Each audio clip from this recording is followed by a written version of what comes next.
have a voice left in me. I ask y'all to keep me in your prayers. I'm happy I'm the last one because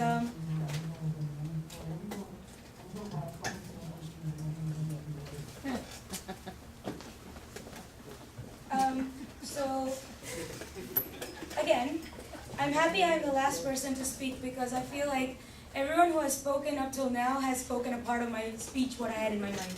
So I guess I'll just put it all together and conclude the speech portion of this day.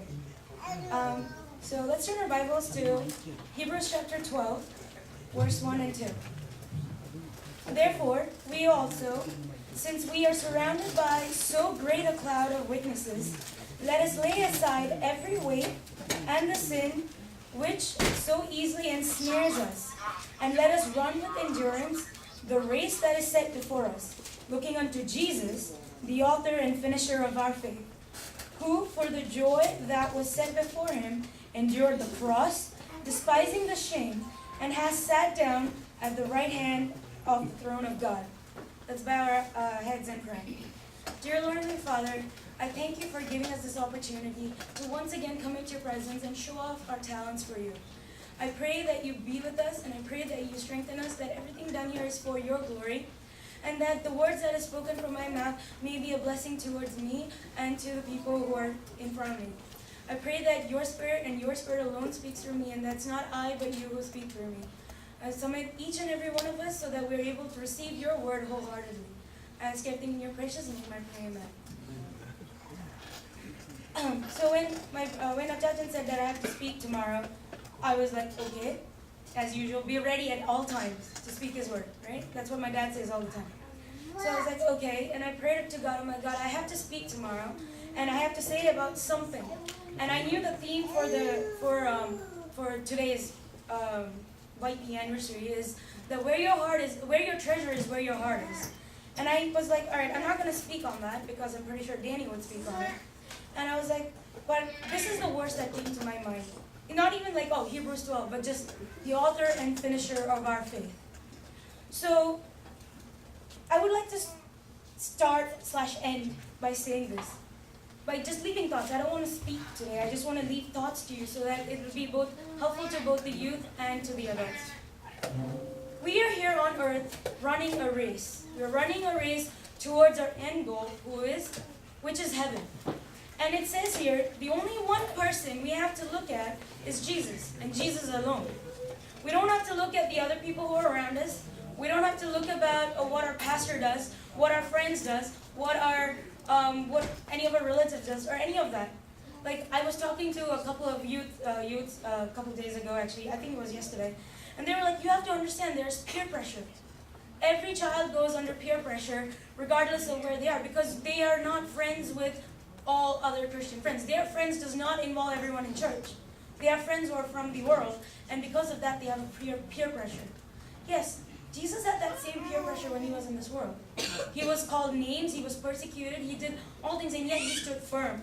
And it says here, our mentor and our idol should be no one else but Jesus, so that we are able to run that race perfectly and straightforward, looking at the one goal, which is Jesus. Our end goal is to rejoice with God in heaven.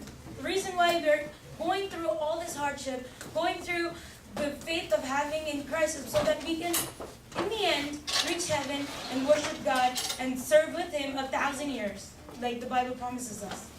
So, we read, like, where our heart is, where our treasure is where our heart is.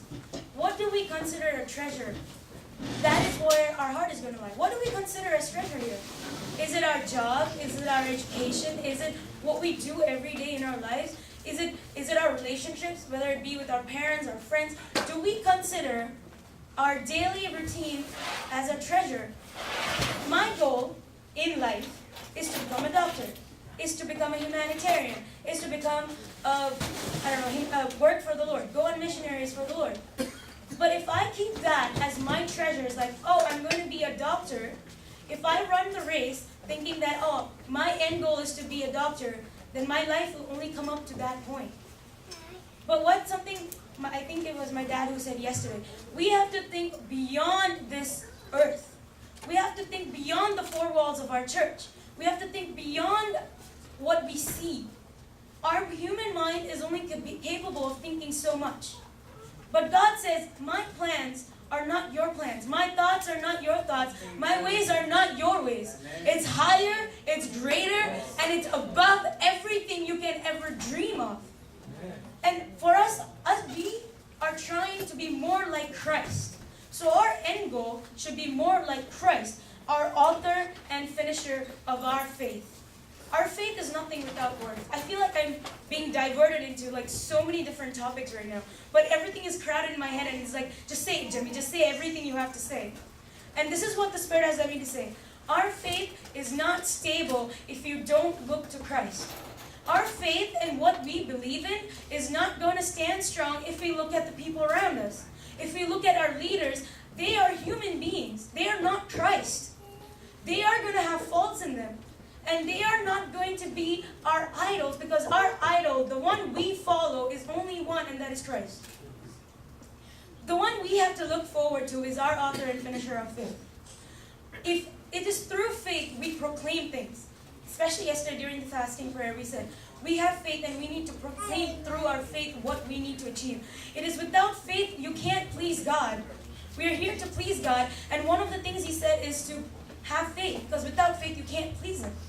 So you say, I have faith, and with faith you proclaim, and then you go and say something that is totally opposite of what you said before, that you're proclaiming in faith, then you don't have faith. And okay, I lost my train of thought. So another thing, our treasures is where our heart lies, where our treasure is. So coming back to that. And it says that here in the verse that we read, connecting to the verse that I just read, is that sin can ensnare us so easily. Sin, it's like the story that Danny just said. You give Satan a foothold, you just open the door, and he will come into your house. Sin can ensnare us so easily. It'll start with, I just saw it by mistake. Then it's like, I just looked at it for a second. To, I just saw it for an hour. To, oh my God, I'm addicted to it. Sin is easy. Sin is existent in this world and has taken over this world and has taken over many people's lives because it is pleasurable. Because it's ensnaring us very easily. But if we look to Jesus, and as Danny said, if we give our life over to Jesus and He takes control, and you're looking to nothing but Jesus, then you're able to finish endure the problem, endure the sin, and move forward. Even though you fall, I'm not saying you won't fall. You're human beings. We are all human beings. We're imperfect, and we're running towards the perfection of Christ. We will fall, but when you have Jesus, He will give you the strength to rise and run again. You won't stay in the ground. You won't stay in the miry clay. You will get up and you'll run again, looking towards Christ and running the race and towards our end goal, which is heaven, to be with God. We also, one thing that came to my mind as Pastor was saying about taking our talents outside the four walls of church, I always thought, I'm not really a speaker. Yeah, I can speak here and I can speak to a congregation who knows about Christ. But I'm not a speaker when it comes to someone who doesn't know about Christ. So I want to leave you with one thing. The best way I have seen, and from my experience, is that to proclaim Christ is not to go up to each other and say, do you know Christ? Let me tell you about Christ today. Because not everyone will be accepted that. They won't respond as much to it when you force it on them. I have noticed and seen from my life was that every time something good happens, I'm like, God has helped me through it. When you say, I'm not saying the word Jesus, I'm saying God has helped me through it. And then I say, Jesus has helped me through it. I have faith and I can do this. I have said it to my friends who are not Christians, and I didn't realize this. I was saying it, and then a few weeks later, they approach me with the thought, saying, she knows God. She knows God. She has an aura of God. I didn't realize that. I didn't realize what I was doing. But when you put Jesus in front of you, I'm not saying I'm perfect right now. Please do not think I'm just using me as an example. I've fallen so many times. When you put Jesus in front of you and you decide, all right, let Jesus take over because I can't handle my life. Only He can handle it. He will take over, and you are able to go beyond the four walls of church when you just proclaim by giving Him thanks. So let's just think about what we do every day. It's the small things that count, and when you give glory for the small things, you are giving Him opportunity for other people to see who He is working through you. And I thank you all for giving me this time.